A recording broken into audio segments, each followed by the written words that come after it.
sur François Legault, je comprends bien. Pour combien d'années on compte geler les subventions aux écoles privées? Pour 4 ans, je me souviens bien. 4 ans. À ce que je sache, j'ai pas vu le Parti libéral ou le Parti québécois proposer une telle mesure. On pense que les investissements d'1 milliard de dollars en éducation doivent être faits dans le secteur public. Donc, c'est pour ça qu'on gèle. Ça se trouve être l'équivalent d'une baisse après inflation de 2-3 % par année, donc environ 10 % sur 4 ans. OK. Oui. Il faut être pour, on est pour. On pense que d'ailleurs le Québec, avec son expertise sur les produits dérivés, aurait des chances d'avoir cette bourse du carbone. Évidemment, ça suppose une entente, pas seulement avec la Californie, mais avec plusieurs États pour que ça puisse fonctionner, mais on est pour une bourse du carbone. Denis Martel qui dit, Monsieur Legault, voyez-vous la coalition comme la réorganisation de la droite indépendantiste? Tiens, qui va répondre à Denis Martel? Oui, Stéphane. Écoutez, là, encore un autre qui essaie de redémarrer un débat gauche-droite et souverainiste-fédéraliste. Nous, ce qu'on veut, c'est le bien commun. C'est un plan d'action qui est bien défini, qui va permettre d'investir en éducation, qui va permettre d'avoir des réseaux plus efficaces, puis une économie plus prospère. Pour nous, c'est pas ni à gauche ni à droite, c'est en avant. Et donc, il faut arrêter ces débats, droite-gauche et indépendantiste-fédéraliste. Je comprends que du côté fédéraliste-souverainiste, ça fait 40 ans qu'on débat, donc c'est difficile de changer nos réflexes. Est-ce qu'on est rendu à la gorgée d'eau? De notre DG... Oui, donc effectivement, faut que je répète la question. Est-ce qu'on va tout faire dans un cabinet pour avoir la parité entre les hommes et les femmes? Je peux vous dire que notre directeur général, Patrick Lebel, travaille très fort actuellement à commencer par équilibrer le nombre de candidats et de candidates. Ça nous permettra dans un deuxième temps d'équilibrer le Conseil des ministres. Donc, c'est un objectif qu'on vise, effectivement.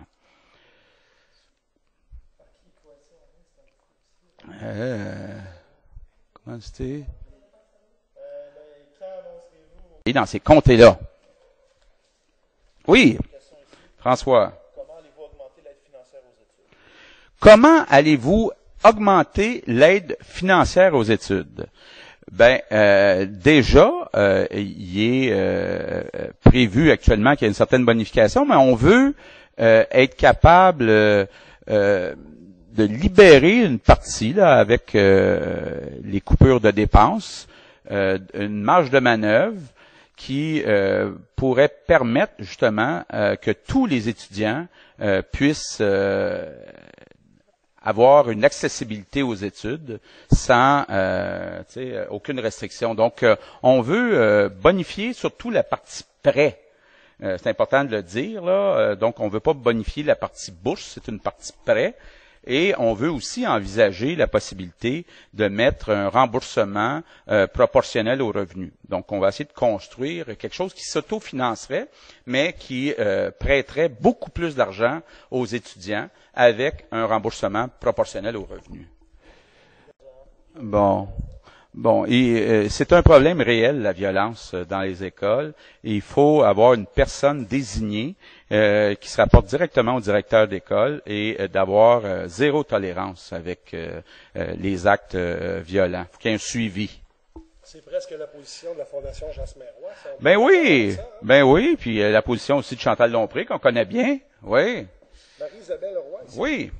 Modèles internationaux. Je pense que quand on regarde ce qui s'est passé en Grande-Bretagne avec Tony Blair, qui a réussi avec Gordon Brown à revoir le travail de ce qu'on appelait la gauche ou la gauche travailliste, je pense que c'est un beau modèle. Il y a eu des réformes de fait en Grande-Bretagne qui auraient dû être faites depuis longtemps au Québec. Je pense que c'est un beau modèle.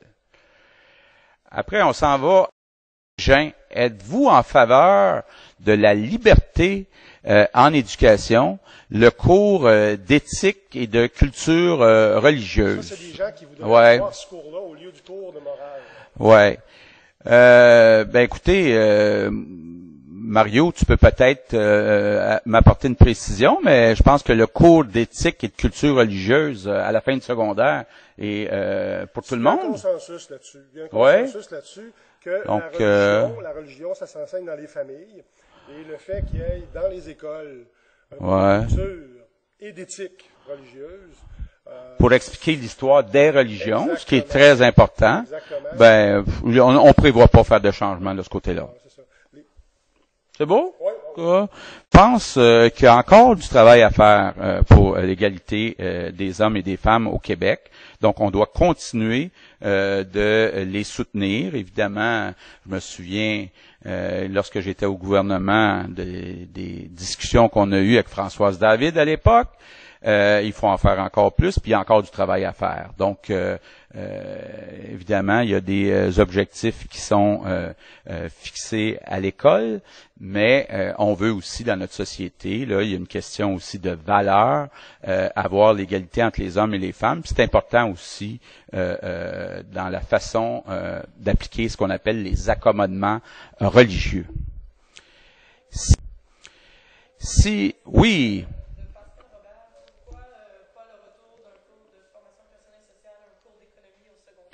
Oui. Donc, Émilie me dit que qui? Pascal Robert qui dit pourquoi on n'aurait pas des cours, entre autres, d'économie au secondaire. Oui, et FPS. Ben écoutez, d'abord là, on doit se poser des questions sur la partie économie. J'ai déjà dit que il fallait peut-être se pencher de façon plus précise sur l'entrepreneurship. Au Québec, on a la moitié des jeunes per capita qui souhaitent entreprendre par rapport au reste du Canada. Donc, il faut mettre l'accent peut-être de façon plus précise sur l'entrepreneurship plutôt que sur l'économie ou le FPS. Donc, pour moi, là, bien important, entrepreneurship, là, faut commencer à en faire la promotion dès la petite école. François, Mario, oui. Il y a quelqu'un là qui a dit qu'on avait escamoté beaucoup de questions corsées, là, puis là, on en voit une de lui, là. Dominique Noël, oui. Ça va pas bien, son affaire, là. OK. Par rapport à votre intention de revoir le rôle de l'État dans l'économie, plus ou moins d'intervention? Très bonne question là, de Dominique Noël. Nous, on croit, qui s'en occupe? OK, François. Donc, on répond à Dominique Noël que la richesse, ça se crée par l'investissement privé. Donc, de ce côté-là, on est très clair. Par contre, tous les pays se soucient de garder leurs sièges sociaux et on compte mieux utiliser la caisse de dépôt pour le faire. Donc, plus d'intervention, mais de façon minoritaire. Il n'est pas question de prendre le contrôle